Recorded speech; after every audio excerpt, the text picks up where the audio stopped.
Welcome back to DICS। आपका हमारे YouTube channel में स्वागत है। और आज है 1 जनवरी। तो सबसे पहले happy new year to all of you. I wish you very good luck. और जो नेक्स्ट अपकमिंग प्रिलिमिनरी है उसमें आप सभी को सक्सेस मिले। नेक्स्ट अपकमिंग जो मेंस है उसमें भी सक्सेस मिले। So all and all I am wishing about your success. So आपको भी मेरी सक्सेस के बारे में विश करना होगा। So it should be two way. Anyway, तो चालू करते हैं हमारा आज का संडे साइंस एंड टेक्नोलॉजी का पेज। आज का जो संडे साइंस एंड टेक्नोलॉजी का पेज है उसमें कुछ खास न्यूज़ थी नहीं, एक दो छुटमुट न्यूज़ है, उसके बारे में हम बात करेंगे और फिर हमारा आज का सेशन खत्म करेंगे। तो फिर आप भी फ्री और मैं भी फ्री। देख लीजिए क्या है आज के साइंस में। तो एक कुछ ओमिक्रॉन बेस्ड बूस्टर के बारे में बात करते हैं, कोई माइटोकॉन्ड्रिया के बारे में बात है, राइट, फिर ककड़ी बकड़ी के बारे में बात है। चलिए एक के बाद एक देखते हैं। सबसे पहला जो है, इट इज अबाउट सूनर और later India has to develop Omicron based boosters. क्यों ऐसा है? बिकॉज फिलहाल चाइना में क्या हो रहा है कि चाइना में जो रैपिडली कोविड 19 बहुत ज्यादा बढ़ता जा रहा है। तो चाइना में ये दिक्कत की वजह से लोग ऐसा भी बोल रहे हैं कि इंडिया में भी ये सेम परकोलेट हो सकता है। So that's why India has to be careful, और ओमिक्रॉन के जितने भी अलग अलग वेरिएंट है सभी की हमें वैक्सीन बना लेनी चाहिए। राइट, क्यों नहीं?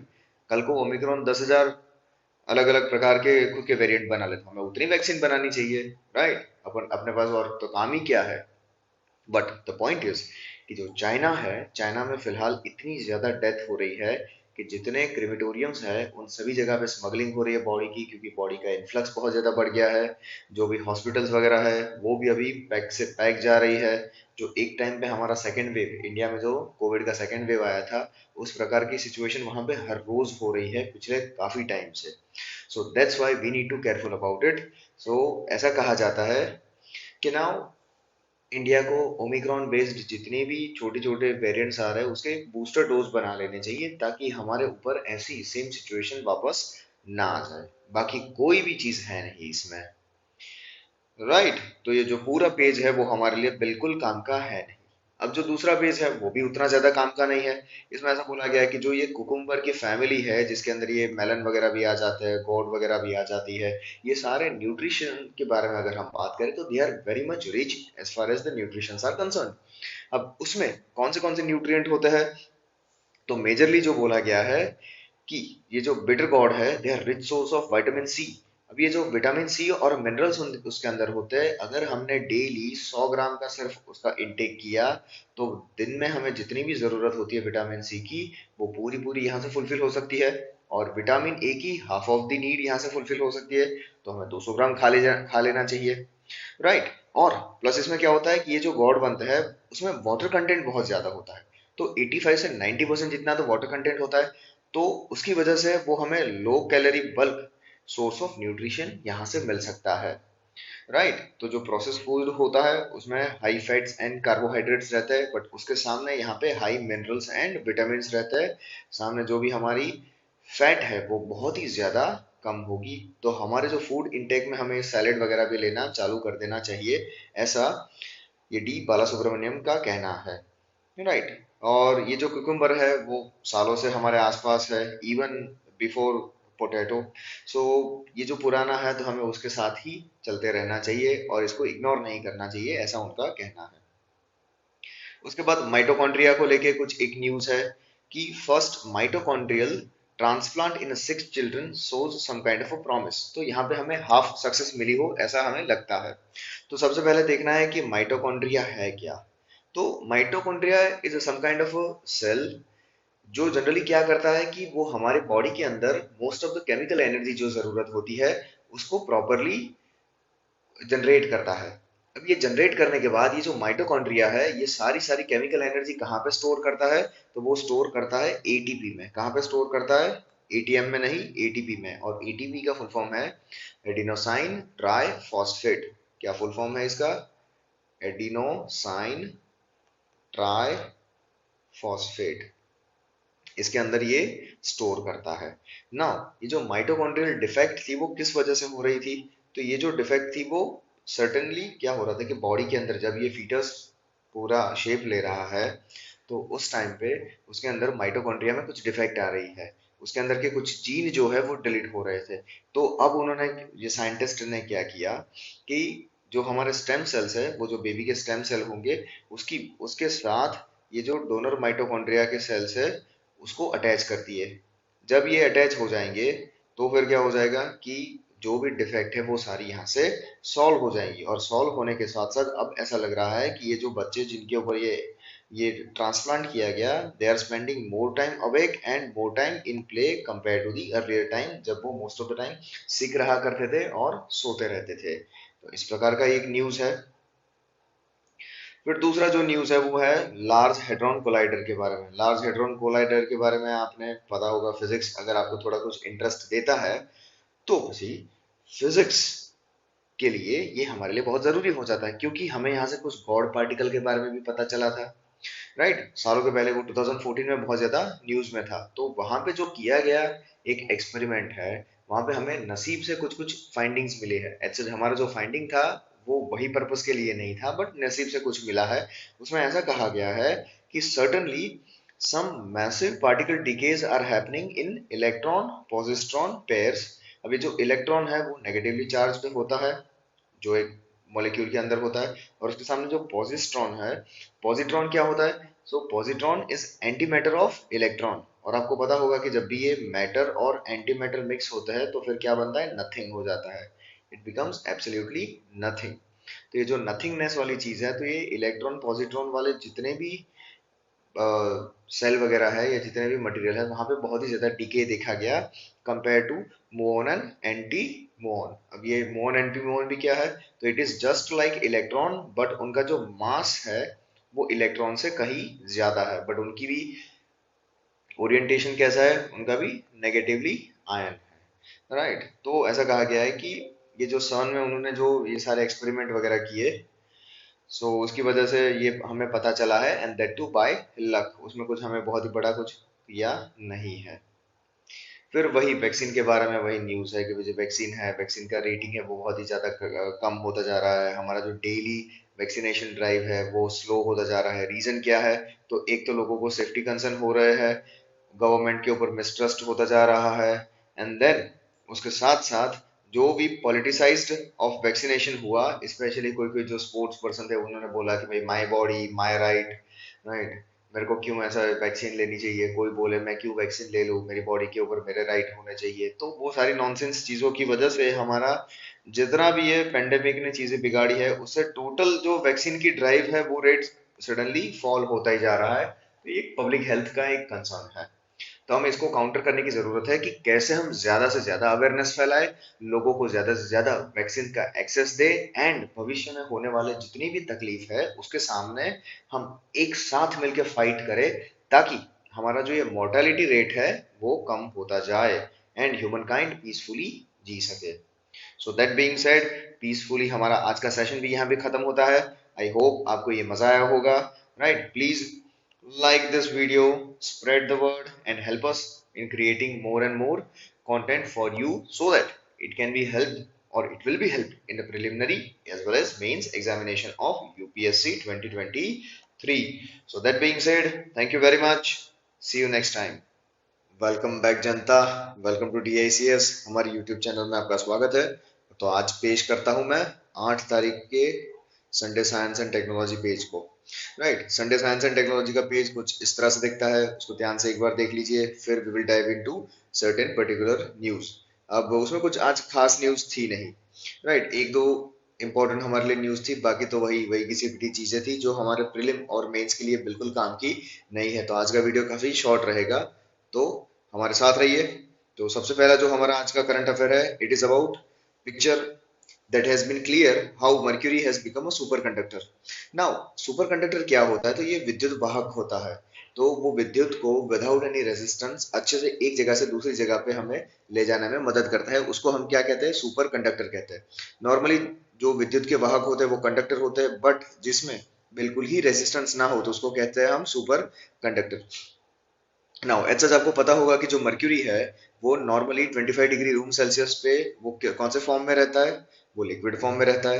तो अगर उसको सॉलिड फॉर्म में कन्वर्ट करना हो तो हमें टेम्परेचर को और गिराना पड़ेगा, तब जाके मर्क्यूरी जो मेटल है सच वो हमें सॉलिड फॉर्म में मिलेगा। तो यहाँ पे जो डच फिजिसिस्ट है उन्होंने क्या किया, तो एक टाइम पे 1911 में उन्होंने टेम्परेचर उतना रिड्यूस कर दिया तो मर्क्यूरी सॉलिड में कन्वर्ट हो गया, और सॉलिड में कन्वर्ट होने के बाद उसमें से इलेक्ट्रिसिटी हमने पास करी, और इलेक्ट्रिसिटी जब हमने पास करी तो तब जाके उन्होंने ऐसा फील किया कि there has been no resistance whatsoever in electric current, right. अब ये जो पूरी थ्योरी है उसका नाम है BCS थ्योरी। कौन सी थ्योरी? BCS theory.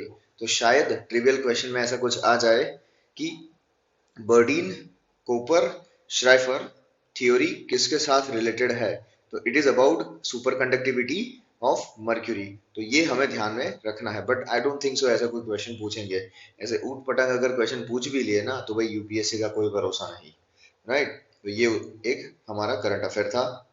उसके बाद जो दूसरा करंट अफेयर आता है वो हमारे लिए बहुत इंपॉर्टेंट है, क्योंकि ये वाटर पॉल्यूशन के बारे में बात करता है। किसके बारे में? वाटर पॉल्यूशन के बारे में। अब वाटर पॉल्यूशन को डील करने के लिए पुणे की टीम ने कुछ एक नया मटेरियल बनाया है, और वो मटेरियल का नाम क्या दिया गया? IPOFM नाम दिया गया है। क्या है तो एक देखते हैं। तो सबसे पहले न्यूज के अंदर वो ऐसा बोलते हैं कि as such access to clean water and drinkable water it's kind of a worry right now, and especially since the climate change is happening, the seasons are varying, rainfall pattern are disturbing, उन सभी की वजह से हमारे पास जो पीने लायक पानी है, ड्रिंकिंग वाटर है, वो धीरे धीरे कम होता जा रहा है। और उसमें ही गवर्नमेंट ने अभी एक मिशन लॉन्च किया है, उसका नाम है जल जीवन मिशन, या तो फिर दूसरा है हर घर नल। और नल से पानी जो है उसमें गवर्नमेंट ने 2024 में एक टारगेट रखा है कि एवरी पर्सन पर ईयर पर पर्सन हम कितना पानी अवेल करेंगे? 55 लीटर पानी को अवेलेबल करने का ट्राई करेंगे। और WMO का कहना ऐसा है, वर्ल्ड मीटेरोलॉजिकल ऑर्गेनाइजेशन का कहना ऐसा है कि अगर एक बंदे को सेफली अगर पानी पीना है, या तो फिर अच्छे से अपने न्यूट्रिएंट को मेंटेन करना है, अपनी हेल्थ और लाइफस्टाइल को अच्छा रखना है, तो ही नीड्स और she needs 60 litre per day per year, right. तो ये जो थ्रेशोल्ड है WMO का, वो थ्रेशोल्ड है 60 लीटर, बट यहाँ पे गवर्नमेंट कितना प्रॉमिस कर रही है? 55 लीटर ओनली। तो ये हमारे लिए थोड़ा सा वरीसम है कि इवन दो हमारा जो मिनिमम थ्रेशोल्ड है उससे भी नीचे हम अभी तो प्रॉमिस कर रहे हैं। तो समझ लीजिए कि आज की रियलिटी तो क्या ही होगी, राइट। रियलिटी तो शायद ऐसा हो जाए कि पर पर्सन हमें 40 लीटर या 30 लीटर ही पानी मिलता हो। बट सामने देखते हैं 2024 तक जल जीवन मिशन का क्या हाल होता है। So we will see, wait and watch. तो अब काफी ज्यादा हमारी जो रिवर्स है, रिवर अभी पॉल्यूटिंग होती जा रही है। आपको पता होगा कि जो अभी फिलहाल यमुना में बहुत ही ज्यादा पॉल्यूशन है, और यमुना का जो केस स्टडी है उसको कहा जाता है फ्रॉथिंग ऑफ यमुना। क्या कहा जाता है? Frothing of Yamuna. मुझे पता है सभी ने फ्रॉथिंग वर्ड तो सुना ही होगा, स्पेशली इन कॉफी। आप कॉफी पीने जाते ही होंगे, कभी कभी अकेले, कभी किसी के साथ, राइट। अरे गलत बोल दिया ना, किसी के साथ, चलिए कोई बात नहीं। नाउ यहाँ पे हम बात कर रहे थे यमुना के फ्रॉथिंग के बारे में। So please read about it कि यमुना का फ्रॉथिंग क्यों होता है, और वो क्यों स्पेशली विंटर के टाइम पे ही होता है। तो विंटर के टाइम पे फ्रॉथिंग होने का कोई स्पेशल रीजन है क्या? So please read about it. अगर आपको पता है तो कमेंट डाउन, अगर आपको नहीं पता है तो ask us the question and I will reply below your comment. So don't worry about it, right. तो जो Indian institute of science education and research है, उसने एक स्पॉन्ज लाइक चीज क्रिएट करी है। क्या उन्होंने प्रिपेयर किया? स्पॉन्ज लाइक चीज प्रिपेयर करी है, ताकि वो जितने भी पॉल्यूटेंट हो उस सभी को सोकअप कर ले और इन सभी को एब्जॉर्ब कर ले। जनरली जो ये टेक्नोलॉजी के ऊपर डिपेंड होता है, वो किससे डिपेंड होता है? तो वो इलेक्ट्रोस्टैटिक प्रोसेस से डिपेंड होता है। किससे? इलेक्ट्रोस्टैटिक प्रोसेस से। इलेक्ट्रोस्टैटिक प्रोसेस में क्या होता है कि वहां पे आयन एक्सचेंज होता है। एक होता है हमारा पॉजिटिव आयन, दूसरा होता है नेगेटिव। तो जितने भी पॉजिटिवली चार्ज है वो सारे नेगेटिव की तरफ अट्रैक्ट हो जाएंगे, और नेगेटिवली चार्ज है वो सारे पॉजिटिव की तरह अट्रैक्ट हो जाएंगे। बट इसकी एफिशिएंसी उतनी ज्यादा है नहीं। तो उसको काउंटर करने के लिए ये जो IPOFM करके जो उन्होंने एक नया सा इंजीनियर्ड मटेरियल प्रिपेयर किया है, उसमें उन्होंने दो चीजों का अमालगमेशन कर दिया।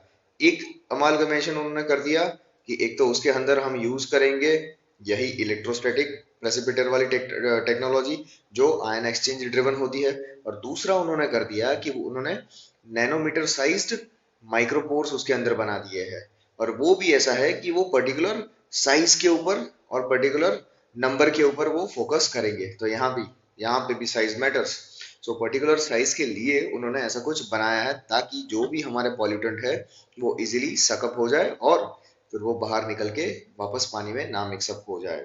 तो इस प्रकार का एक उन्होंने डिवाइस बनाया है, एक प्रकार का मटेरियल क्रिएट किया है। तो लेट अस सी कि अब उसकी प्रैक्टिकल वैल्यूज कैसी होती है, क्योंकि फिलहाल तो ये सारा लैब टेस्टेड होता है, या तो फिर एक छोटा सा कोई उन्होंने सैंपल सर्वे किया हो, सैंपल एक्सपेरिमेंट किया हो, तो उसमें तो बहुत ही अच्छा रिजल्ट दिखाता है। बट वी नीड टू सी कि वो रियल लाइफ में किस हिसाब से रिजल्ट देता है। तो ये हमारे लिए बहुत ही इंपॉर्टेंट करंट अफेयर था। उसके बाद का जो करंट अफेयर है, it is about floating solar power. अब ये जितने सोलर पावर के प्लांट है, अगर हमने ऐसा कर दिया कि 10% of total world hydro power reservoir जो हम आर्टिफिशियली बनाते हैं, उसको हमने अगर कवर कर दिया, 10% जितने फ्लो वर्ल्ड के हाइड्रो पावर रिजर्वायर के ऊपर हमने फ्लोटिंग फोटोवोल्टेइक चैनल्स लगा दी, पैनल्स लगा दी, तो फिर we can generate equivalent of all kind of energy that has been generating by the fossil fuel, right.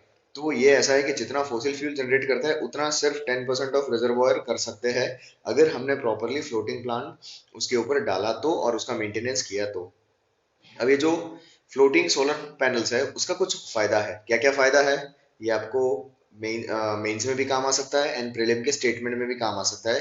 तो सबसे पहला फायदा है कि वाटर की जो कूलिंग इफेक्ट है ना, कूलिंग डाउन इफेक्ट, वो उसको एक्स्ट्रा हीटिंग से बचाती है, और हीटिंग से ज्यादा वियर एंड टीयर होता है, तो कूलिंग की वजह से उनकी एफिशिएंसी नॉर्मली ज्यादा बढ़ जाएगी compare to the land based once.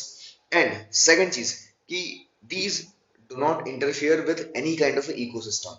अब ये जो भी है वो पानी के ऊपर फ्लोट करते रहेंगे ना। somebody will argue कि हाँ, यहाँ पे तो वो सनलाइट का पेनिट्रेशन किस हिसाब से होगा, बट हाँ ठीक है ना, हम पूरा पूरा कहाँ कवर कर रहे हैं, सिर्फ हम 10% ही कवर कर रहे हैं।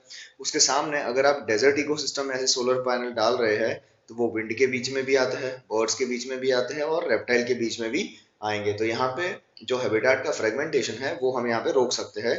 सो ये जो हमारी मराइन इकोसिस्टम है या तो फिर वाटर बेस्ड इकोसिस्टम है, उसमें कहीं पे भी ये हर्डल नहीं डालते। So that's why it is a beneficial for environment ecosystem as well. And then जो भी हमारा फ्रेश वाटर है उसको वो इवेपोरेशन से बचा लेता है, क्योंकि ऊपर पूरा कवर आ जाएगा तो वाटर इवेपोरेट होगा नहीं, वाटर इवेपोरेट होगा नहीं तो जो भी हमारा प्रेशियस ड्रिंकिंग वाटर है वो वहीं का वहीं रहेगा। तो इस प्रकार के कुछ कुछ बेनिफिट हमें इसमें से मिल सकते हैं। आई होप आपको ये भी पता चला होगा।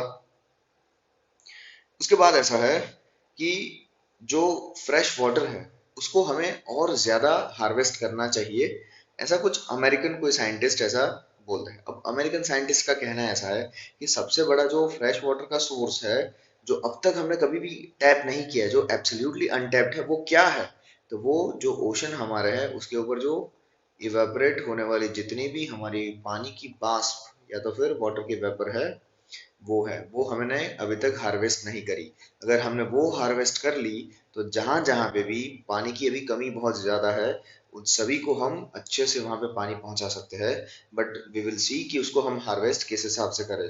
सो right now they are seeing कि harvesting oceanic water vapour as a solution to limit supply of fresh water in various location globally, especially in certain least developed countries जहां पे लोगों को पानी इतना इजीली मिलता नहीं है, राइट। तो ये भी एक इंटरेस्टिंग चीज है कि भी ओशन के ऊपर का जो फ्रेश वाटर होता है, क्योंकि आपको पता होगा कि जब भी इवेपोरेशन होता है तो इवेपोरेशन हमेशा फ्रेश वाटर का होता है। इवेपोरेशन में कभी सॉल्ट नहीं जाता, तो सॉल्ट जो है वो दरिया की सतह या तो फिर वो समुद्र है, समुद्र की सतह पे ही रह जाता है, और फ्रेश वाटर ऊपर चला जाता है। तो इस प्रकार की जो इवेपोरेशन मैकेनिज्म है उसको हमें हार्वेस्ट करना चाहिए, ऐसा साइंटिस्ट का कहना है। और फिर आज का जो लास्ट करंट अफेयर है उसमें ऐसा है कि जो दीपोर बील है, दीपोर बील कौन से स्टेट में आया, तो वो आया आसाम के स्टेट में। And it is the only Ramsar site in entire state.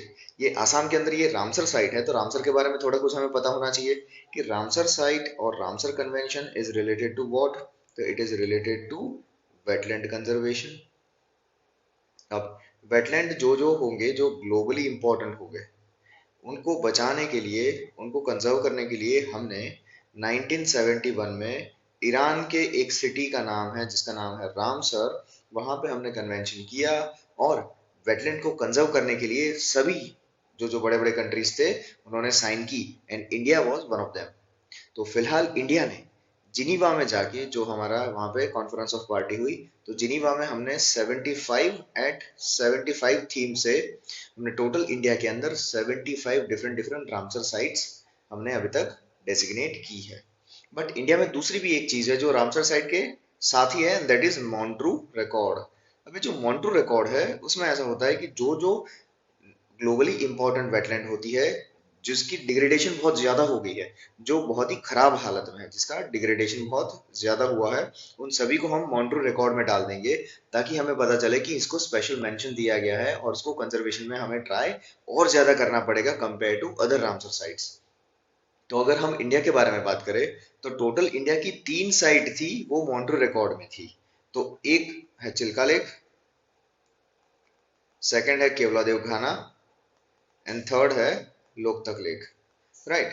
और उसके बाद अब फिलहाल क्या हुआ कि 2002 में चिल्का लेक को कंजर्वेशन की वजह से उसको मॉन्ट्रू रिकॉर्ड से निकाल दिया गया। तो फिलहाल हमारे पास कितने हैं, अभी फिलहाल 2 वेटलैंड है जो मॉन्ट्रू रिकॉर्ड के अंदर है। तो इंडिया विल ट्राई कि ये जितने भी वेटलैंड है मॉन्ट्रू रिकॉर्ड में है वहां से बाहर निकल जाए और वो नॉर्मल हो जाए और हम इस तरह से उसका कंजर्वेशन कर सकते हैं। और ये जो दीपोर बिल है उसमें सबसे बड़ा अभी थ्रेट कौन सा आ रहा है, तो अर्बन वेस्ट आ रहा है थ्रेट, या तो फिर जो भी गार्बेज वगैरह है वो उसमें सारे लोग डंप करते जा रहे हैं। इन वेटलैंड में हमें ये गार्बेज वगैरह डंप नहीं करने चाहिए because wetlands are one of the most important site for the migratory bird species. किसके लिए, जो हमारे माइग्रेटरी बर्ड स्पीसीज है उसके लिए वो एक रेस्टिंग ग्राउंड होता है, एक ब्रीडिंग ग्राउंड होता है एंड देन फीडिंग ग्राउंड होता है।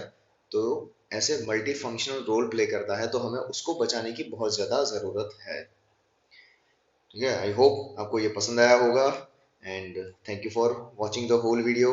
Please spread the word, please like our content if you like it, and please make sure that you subscribe our channel and help us in growing and help us in delivering such kind of a content that is very much important for the UPSC preliminary examination as well as mains examination. So that being said, thank you very much. See you next time.